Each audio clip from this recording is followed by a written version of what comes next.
مصر تحيا مصر. بص يا عم، هنرسم الأول مصر. المواطنين اللي عايشين دول، اسمحوا لي يا جماعة اللي أنا أرسم لكم راس وديل. يعني الناس دي بالنسبة لي، أنا الرسم بالنسبة لي راس وديل. نفسي أتعلم الرسم. راس وديل راس وديل. لو حد عنده كورس رسم أنا موافق. صلي بينا على النبي عليه أفضل الصلاة والسلام. لو أنا بقول لحضرتك الشعب ده مش بالعدد، مش بالكترة، ممكن يبقى عدده كتير وتقول يا احنا عددنا جامد واحنا 120 مليون، بس 120 مليون حزب كنبة، ناس قاعدة ما بتنتجش، ما بتشاركش، ما بتعملش حاجة. ايه لازمته؟ ايه لازمة العدد؟ الدولة ما ينفعش يكون بالكثرة العددية بس. كل ما الشعب ما كان فاهم، كل ما الشعب كان واعي، كل ما الشعب كان بيشتغل وبينتج، الموضوع يبقى جامد، الدولة تبقى قوية. لو كل أسرة بتخرج عيال متربية مش هيبقى فيه قلة أدب في المجتمع. لو كل أب قاعد في بيته بيراقب عياله وبيحافظ عليهم وبيلقنهم وبيحفظهم عاداتنا وتقاليدنا اللي احنا اتربينا عليها، الدولة مش هتبوظ. احنا بنرمي كل حاجة على الدولة. الدولة يا جماعة السلطة اللي بتدير، هم مؤسسات بتدير. انتوا عايزين الدولة تربي وتعلمك الاحترام وتعلمك الالتزام وتعلمك الصلاة وتعلمك الصوم وتعلمك التسامح وتعلمك احترام الكبير. امال ابوك وامك بيعملوا ايه؟ الاب والام بيعملوا ايه؟ ما احنا خلينا متفقين، احنا شعب مصر لينا دور. اول حاجه دورك جوه البيت. اللي انا قاعد جوه البيت، ربنا كرمني، اتجوزت، بقى عندي زوجه وعندي اولاد. كل راع مسؤول عن رعيتي. اسال الاول عن رعيتك، علمهم كويس، علمهم الاحترام، علمهم حب الوطن. بعد كده نبدا احنا نشوف بقى الدوله بتعمل ايه ومؤسساتها. فانا النهارده جاي اقول لك انا كمواطن وانت كمواطن وكلنا كمواطنين هنعمل ايه. بص يا عم، رقم واحد في حاجة اسمها المشاركة السياسية. يعني ايه المشاركة السياسية؟ بكل بساطة، بص بكل بساطة، انا اول حاجة اقول لك اختيار. هتقول لي اختيار مين؟ هقول لك اختيار. وابداء، هتقول لي ابداء ايه؟ حضرتك النهارده اقول لك الانضمام، هقول لك المراقبه. يبقى اختيار، انضمام، ابداء، مراقبه. اختيار، انضمام، ابداء، مراقبه. اختيار الحاكم، اختيار ممثلي الشعب. لازم انت تكون مواطن ايجابي، تنزل تنتخب. الانتخابات دي مش معموله للسلطة، الانتخابات دي معمولة للشعب. التربية السلبية في السياسة وحشة. تلاقي العيل من دول كبير، مش عايزين نقول بقى يعني طول بعرض بشنب، وبقول له اوعى تروح تنتخب، اوعى تتكلم في السياسة. ليه يا عم؟ ليه يا عم؟ احنا لو كلنا نزلنا شاركنا في انتخابات الحاكم اللي هيحكمنا، في الانتخابات بتاعت المجلس البرلماني، دي مشاركة إيجابية، ده واجب عليا وعليك. ما أنا بقول لك مش كثرة عددية، مش راس وديل. أنت حضرتك يا ريس موجود على أرض مصر، لازم تبقى مشارك فعال. شغل الجمجمة، انزل اختار الحاكم، انزل شارك في مجلس الشعب. قال لي حضرتك الانضمام يا عم، في حاجة اسمها أحزاب سياسية، في حاجة اسمها جمعيات أهلية أو مجتمع مدني. المجتمع المدني اللي هو المؤسسات الأهلية اللي الناس بتعملها. تجمع الناس اعمل جمعية شرعية، تجمع الناس اعمل جمعية للفقراء، جمعية للناس اعمل جمعية للناس اللي مش هتشتغل. دي اسمها جمعية أهلية، بيشارك، وده نوع من أنواع المشاركة السياسية. انضم الحزب حسب فكرك وحسب وعيك. والله أنا هاجي أقول يا جماعة أنا هشترك في حزب مثلا عنده فكر ديني، عنده فكر اقتصادي، عنده كل حزب يا باشا بتنوع افكاره. انضم. ابداء الرأي في القضايا العامة. ليك رأيك في القضايا العامة، اقعد يا عم كده واتفرج. لقيت قضية فساد في الصناعة، في الزراعة، في الطرق، في التعليم، في الصحة، شارك برأيك باحترام. عندك السوشيال ميديا، وابدأ اقول رأيي. الناس كلها في مصر النهاردة مع التطور التكنولوجي كله بيقول رأيه، كله بيكتب، يمسك الموبايل مفيش اسرع منه. يبقى ده يبدأ الرأي ده كده مجتمعنا يبقى كويس. المراقبة، مراقبة الحكومة في حالة الفساد الإداري. ألجأ لمين؟ لممثل مجلس الشعب بتاعي. أنا دايرة مدينة نصر، دايرة مصر الجديدة، دايرة الزيتون، دايرة أكتوبر. أروح لممثل مجلس الشعب، يا ريس مستشفى الفلانية حرامية، مرضوش يخلوني أخش، وكان عندهم اماكن فاضيه، ولما دخلت خلوني اجيب القطن واجيب السرنجات واجيب مش عارف ايه، وقالوا لي تدفع 500 جنيه وما ادونيش وصلت. في فساد يا ريس.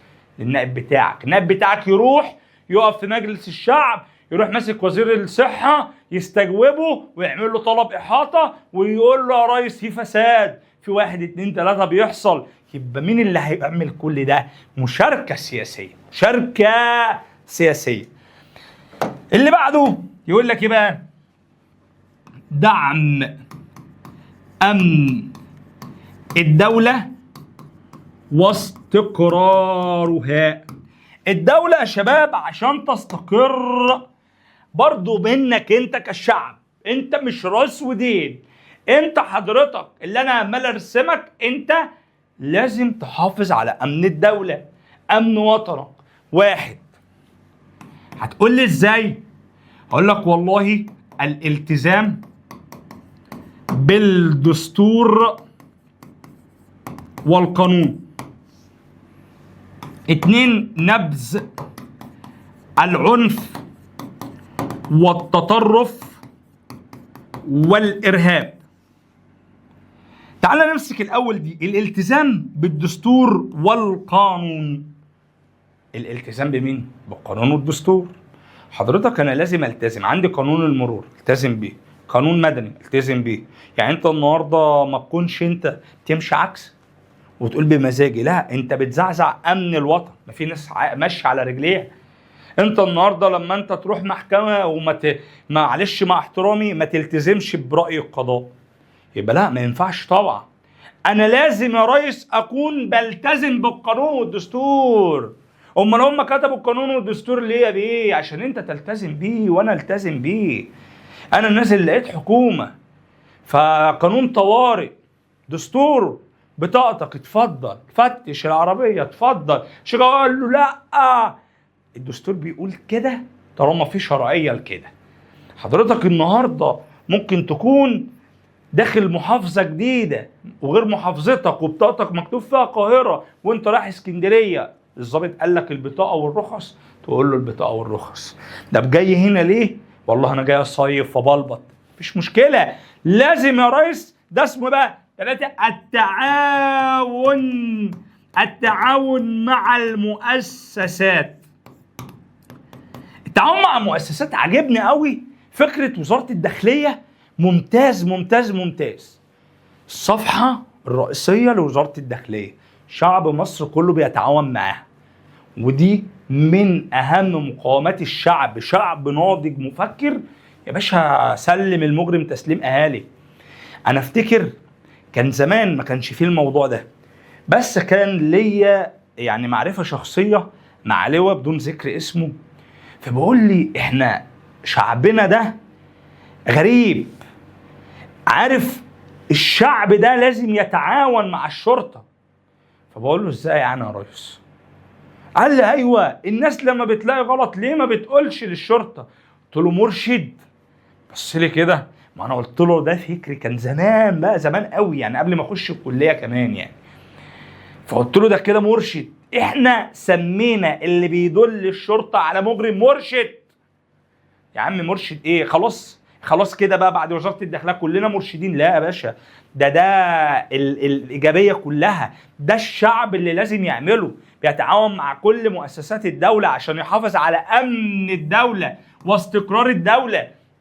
أنا لقيت واحد بيسرق، لازم أقول بيسرق، الحقوا يا جماعة المكان الفلاني. أنا لقيت واحد بيخرب، أصوره زي ما بيحصل، اصور اي فساد وتعاون مع مؤسسات الدوله في التعليم، في الصحه، في الزراعه، في الطرق. لقيت وانا ماشي مثلا هبوط ارضي صورته ورفعت على النت، فالدنيا بدات تتحرك بدل ما الناس تتاذي. يبقى ده اسمه ايه بقى؟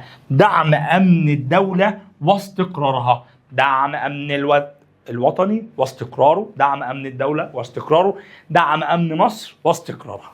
لازم. عاشت مصر، عاش ابطال البكالوريا، ابطال البكالوريا. يبقى 1 مشاركه سياسيه، 2 دعم امن الدوله واستقرارها يا مصر. هنعمل ايه تاني؟ قال لي والله العظيم الحفاظ على الهويه المصريه او هويه المجتمع المصري. مجتمعنا المصري يا جماعه بالله، الحفاظ على الهويه، الحفاظ على الشخصيه ومقاومتها.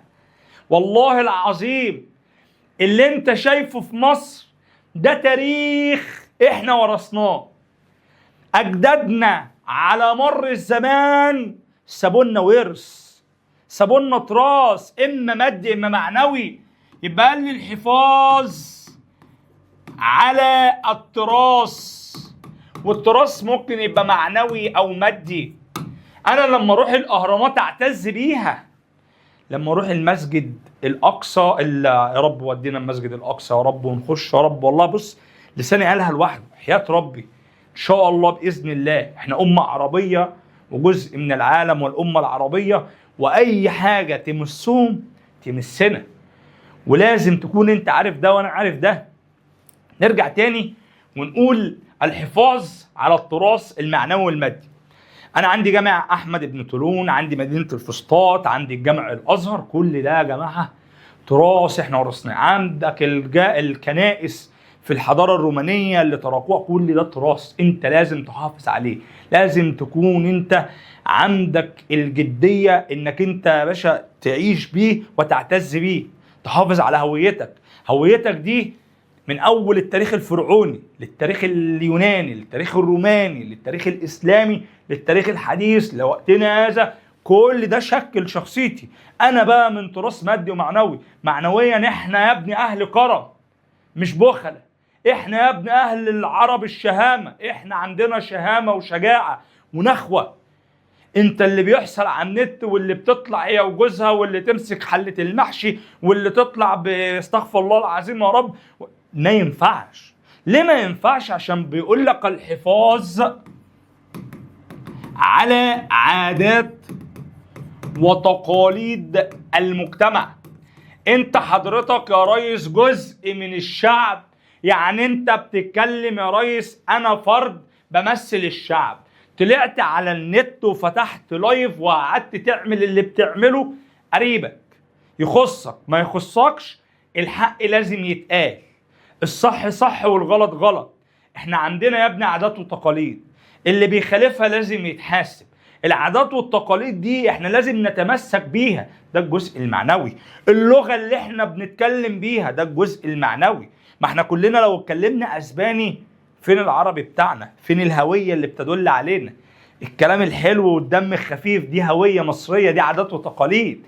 يبقى هويتنا يا ريس هنا الحفاظ على الهوية المصرية للمجتمع، اللي حافظ على التراث المعنوي وحافظ على التراث المادي، اللي حافظ على العادات، حافظ على تقاليد المجتمع. والله العظيم والله العظيم والله العظيم لما انا بقول لك هنا انت لازم يبقى عندك ولاء وانتماء للوطن. يعني انا النهارده ما ينفعش اجي اقول لك ايه هوية مصر، هوية مصر. يعني مثلا اديك مثال، هو رئيس الجمهورية ده بيمثل لنا ايه؟ ده رمز من رمز الامة المصر، يعني رمز من رموز مصر.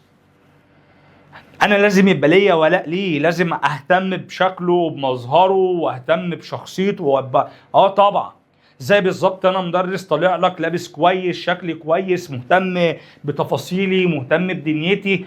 انا مثلا رمز لاولادي ولاسرتي ولامي ولاخواتي. فمثلا ممكن حد يكلمني يقول لي خلي بالك القميص اللي انت كنت لابسه ما كانش مكوي، خلي بالك الحته، عنده ولاء وانتماء ليا.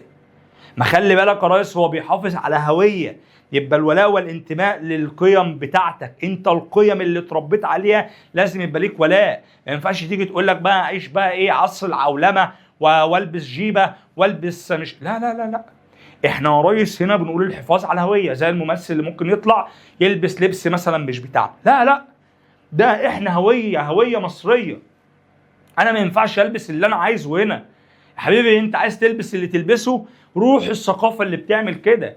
اما مجتمعنا له ثقافه واحنا عارفينها، لها الرجوله والشهامه والجدعنه، الكرم والادب والاحترام، السلام وكل حاجه حلوه. احنا مصر، عشان كده احنا بنقول يا ريس الحفاظ على هويه المجتمع.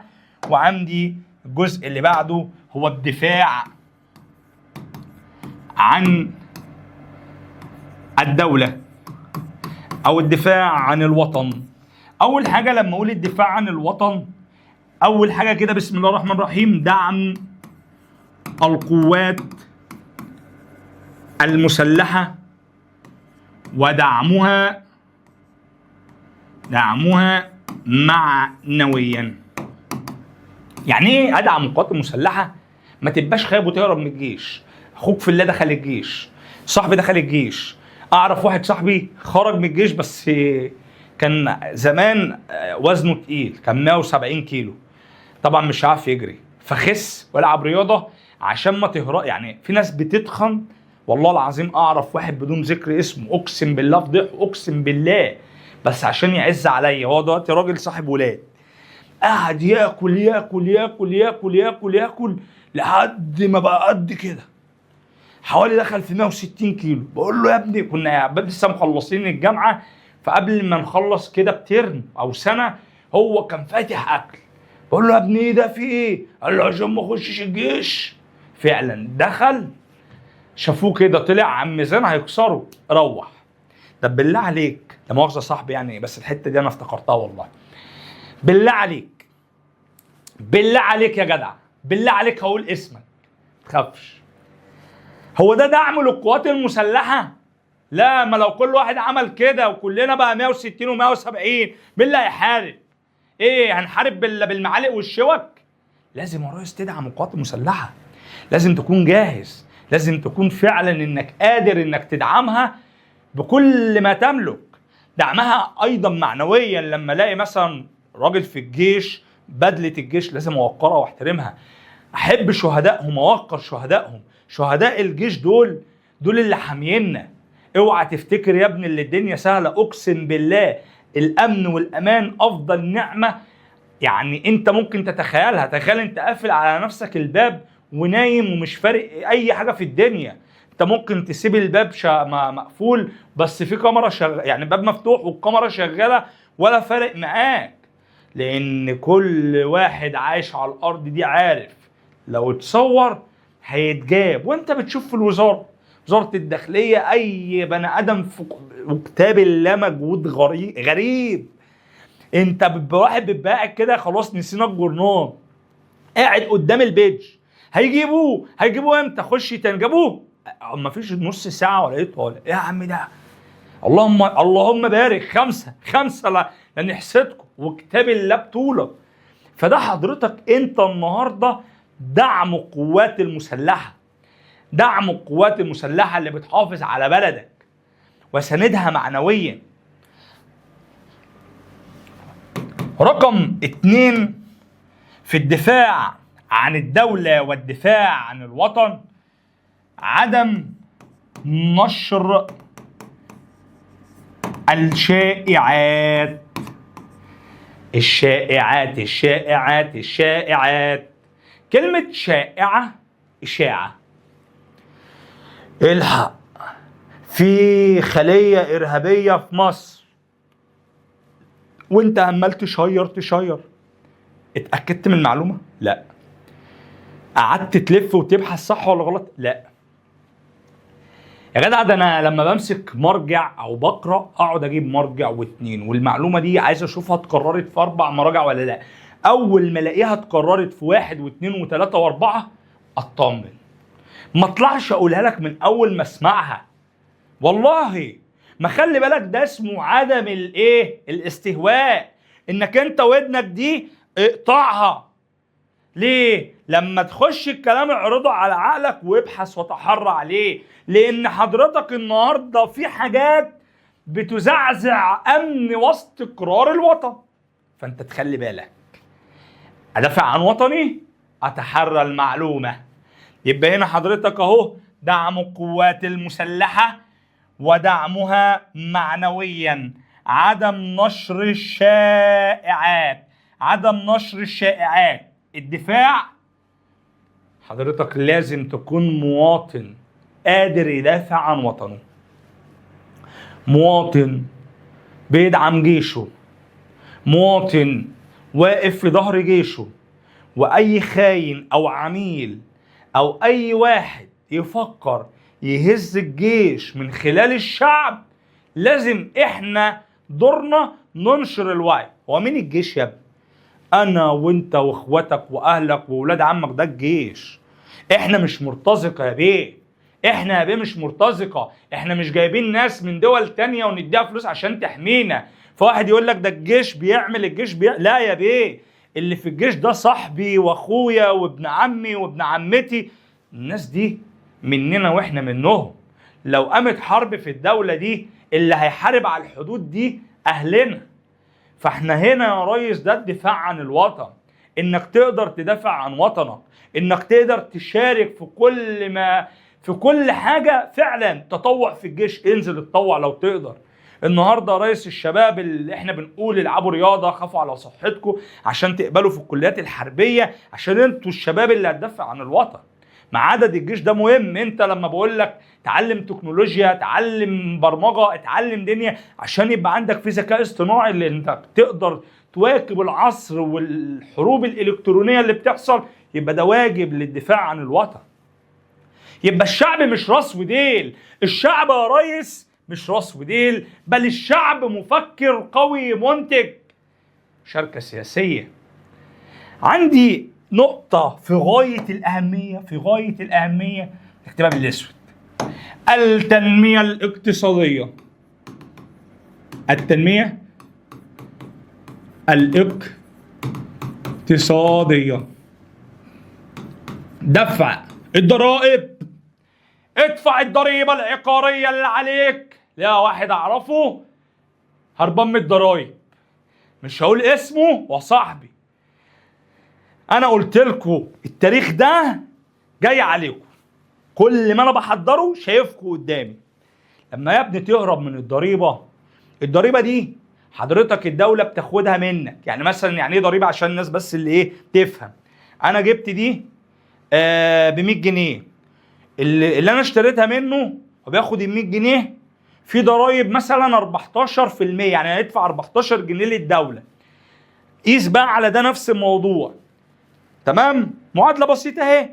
الفلوس دي تاخدها الدوله تروح مدعمه المشروعات العامه. الصحه محتاجه فلوس، جايه من الضرايب. الطرق محتاجه فلوس، ادفع من الضرايب. ده لو كلنا ما دفعناش ضرايب مش هيبقى في اموال للمشروعات العامه. يبقى اذن لازم ادفع الضرايب. طب بعد كده قلل عمل في كل الاقطاعات والمؤسسات. اشتغل في كل القطاعات، قطاع عام، قطاع خاص، قطاع حر. انزل. ما لقيتش شغل، اقسم بدين الله انا اعرف ناس مش مستنيه الوظيفه، كانت بتلف على الوظيفه وما لقيتش فرصه في الوظيفه، قالت لك انا هجتهد واشتغل على نفسي. اشتغل على نفسه وعمل مشروع ونجح، ربنا كرمه. واحد اشتغل وهو في الجامعه عامل نظافه فوق راسنا، عادي جدا. اشتغل سواق، عادي جدا. ما هو خلي بالك الدوله دي محتاجه كل الفئات بكل القطاعات، محتاجه شباب. لو انا قلت انا مش هشتغل سواق، لا يا عم انا مش هشتغل عامل نظافه، لا يا عم انا مش هشتغل امن، امال مين اللي هيشتغل الكلام ده؟ انت عندك يا ريس في المانيا عامل النظافه ده ذو قيمه، هو اللي منظف الناس. اما تيجي تتكلم على السباك، لو المجاري اتسدت ولا بتاع كلنا هنهرب. فالرجاله دي اللي بتنزل وبتشتغل دول فوق راسنا. وانت لازم تعرف قيمة القطاعات المختلفة. اتحرر من فكرة اللي انا ابقى مهندس، انا ابقى دكتور، انا ابقى عالم. يا عم ماشي، بس انت في مراحل مختلفة. يعني انت اقسم بالله انا واحد من الناس اشتغلت كل حاجة واشتغلت في كل القطاعات عادي لحد ما توصل لهدفك. ما تقعدليش في البيت تقول لما اتخرج، ولما تتخرج ما تلاقيش وظيفة فتقعد فتعمل لي بطالة. انزل اشتغل. صاحبي اللي ما بيشتغلش وقاعد في البيت هقول اسمه، بس مش هقول اسمه.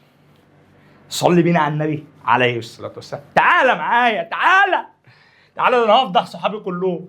دفع وعمل دفع الضرايب، دفع الضرايب، دفع الضرايب اللي بتتهربوا من الضرايب، والعمل في كل المؤسسات وكل القطاعات. تعالى هنا بقول لك ايه؟ تشجيع